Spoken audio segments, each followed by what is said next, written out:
as well. So we saw the fall of MySpace, partially because of its own popularity, and now we're seeing a bigger rise than anything we've ever seen before with Facebook, which now is close to 600 million users.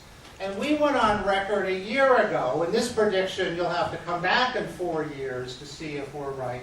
We believe the very same thing is going to happen to Facebook.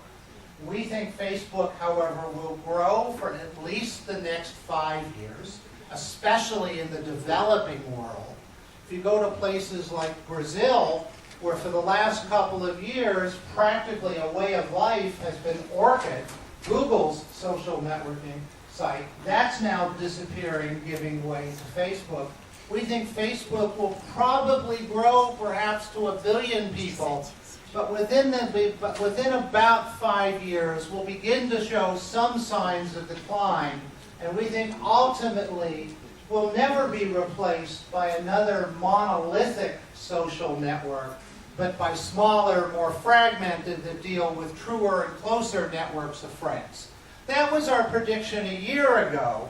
Last Tuesday, 6 days ago, Richard Quest, I don't know if any of you know Richard Quest, one of the anchors on CNN, he invited me on his show because we had said this a year ago, and there's new research out, and it's not our research, so I'm not vouching for it, but research that came out last Monday that showed that in the US, the UK, and Canada, Facebook use is down by about 10 to 15%. I don't know for a fact that that's true.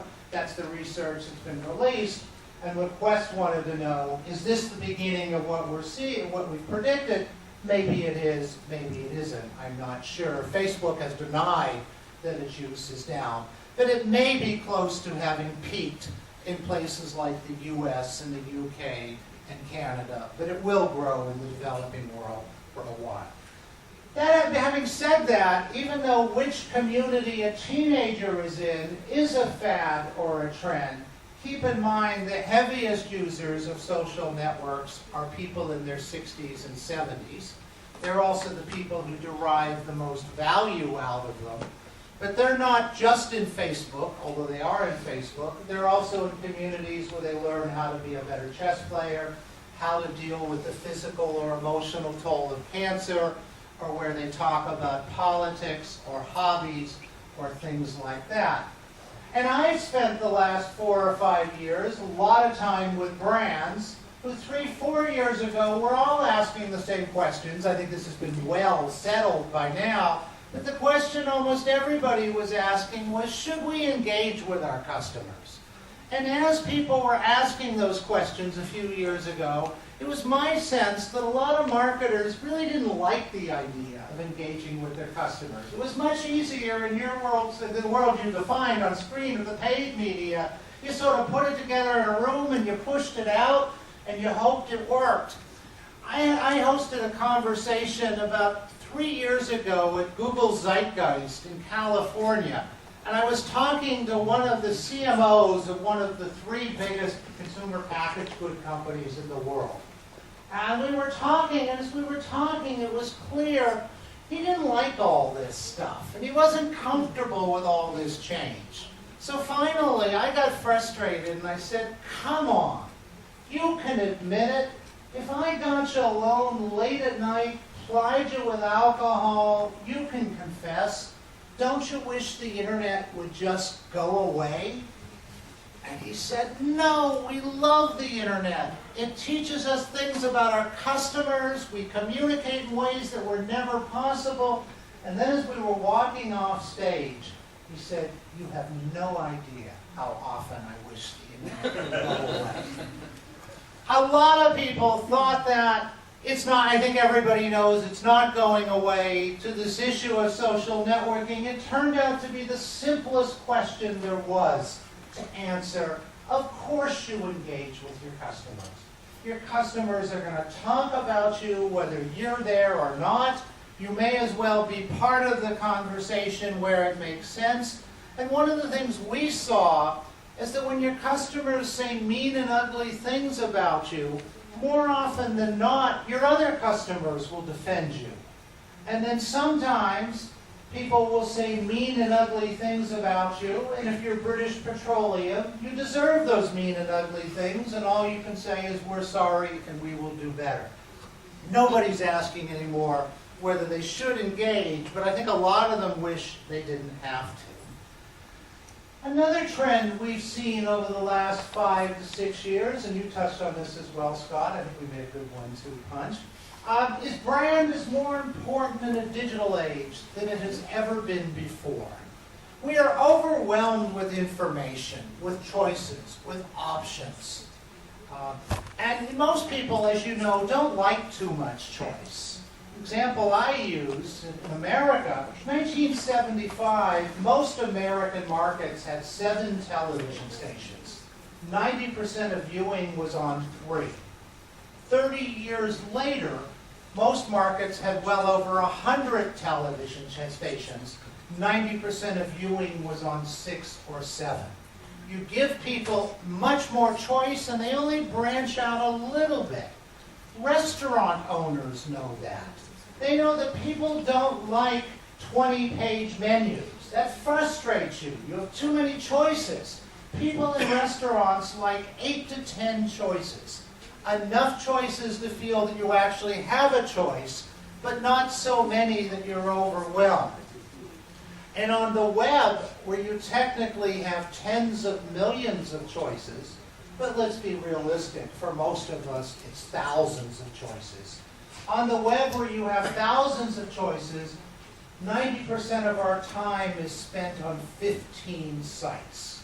Now, that's not the same 15 for me as it is for you, but we spend 90% of our, with the millions of options, we spend 90% of our time only in 15, and the other 10% of our time accounts for everything else.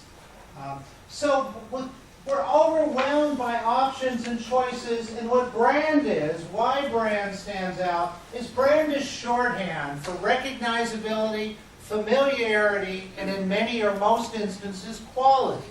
We're seeing brands stand out in a number of ways. In America, we're seeing teenagers who've never read the New York Times are going to the NewYorkTimes.com because it's shorthand for credibility. Now people don't know who runs all these sites, whether they can trust them, what their agenda is, and you can go to a few well-known brands and you know that you can trust them. We're seeing people like the brandability of quality. We never really in our lives, until recently, have ever been exposed to much amateur media. The exception were our home movies. And YouTube is an absolute phenomenon. And we've seen a number of YouTube viral videos reach over 100 million people. And some of those can change your lives or be some of the best entertainment you've ever seen. And that's about 1/1000th of what's on YouTube. Most of the rest of what's on YouTube is self-serving or unwatchable. But being exposed to all of this amateur video has turned consumers now into better able to distinguish between amateur and professional. Now we have a new appreciation for the roles of editors and writers and directors and producers. And professional video looks better than it has ever looked before. A couple of other trends, and then we'll open this up to questions. I mentioned I spend a lot of time with brands. One of the things I always argue to a brand is your learning curve has to be steeper than your action curve.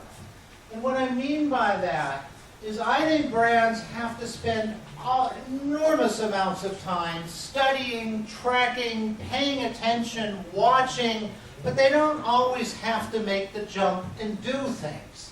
They just have to understand.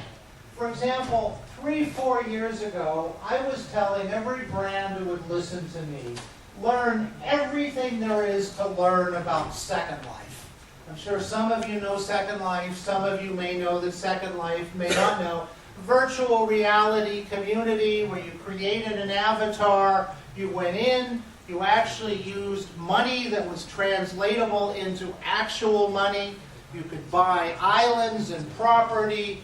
The Swedish government set up a consulate in Second Life. General Motors had a factory in Second Life. And my argument was you go into Second Life, you study it, you pay attention, you watch, and then you start asking yourself, does this make sense for us? A year and a half ago, I was telling every brand who would listen to me, if you're in Second Life, get the hell out as fast as you possibly can. Second Life turned out to be sleazy, filled with prostitution, terrorism, robbery. There was an article in the Wall Street Journal about a year ago. A woman was saying, my husband spends all his time in Second Life. He has a wife in Second Life. They have sex. They go shopping. She seemed much more annoyed that they went shopping than that they had sex. And then she admitted, but he's never met this woman. They never talk on the phone. And he's actually a pretty good husband. Do I have a problem? I think she does. But I think now as you look at all of this, you look at location-based, I think we're getting past the point where you ought to just be studying. You look at location-based, you look at new trends and innovations. Your job is to keep up on them, track them, pay attention to them, watch them, and then make a decision whether you really want to participate. But you don't have to jump in immediately. Your obligation is to study and to have a very, very steep learning curve. We're also seeing in the last 2 years another phenomenon. We gave it a name that's a play on English, a phenomenon that we call enough already. E-N-U-F-F. And what we're seeing with enough already, nobody wants to give up the internet. There are things that we don't like about the internet, spyware, viruses, spam, but nobody gives up or leaves because of those things. I mentioned at the beginning that 2% of people globally drop off the web each year. That's not out of dissatisfaction. Those 2% who drop off are people who have access at work and change jobs or lose their job, people whose computers break and either they can't afford to buy a new one or haven't chosen to buy a new one yet. And of those 2% who leave, 80% of them return within 6 months. So nobody's leaving the internet out of dissatisfaction. We understand that it's changed our lives. Many of us couldn't leave the office or sometimes go on vacation if we didn't have a smartphone. We recognize the way it's enhanced the quality of our lives, that people are getting tired of it defining their lives, of feeling they have an umbilical cord always to their boss at work or the people they don't always want to communicate with. They're tired of it taking over their lives. Those are the people that I'm describing myself, so I'm sure I'm describing some of you, who sometimes we can't go to sleep until we answer all of our email. And if we answer all of our email as we go to sleep, what happens? Damn it, while we're sleeping, everybody answers us, and it's all sitting there when we wake up in the morning. And we're like the rat on the circular wheel who can just never get beyond it. Our work shows that of those who use the internet in their jobs at work, 70%, this has been this way for a long time, of those who use the internet at work, 70% say the internet has made them more productive. 5% say it has made them less productive, and 25% say it hasn't made any difference. But 70% says it's made them more productive. But the problem with that is even though we are more productive, we can now do in 30 hours what it used to take 40 hours.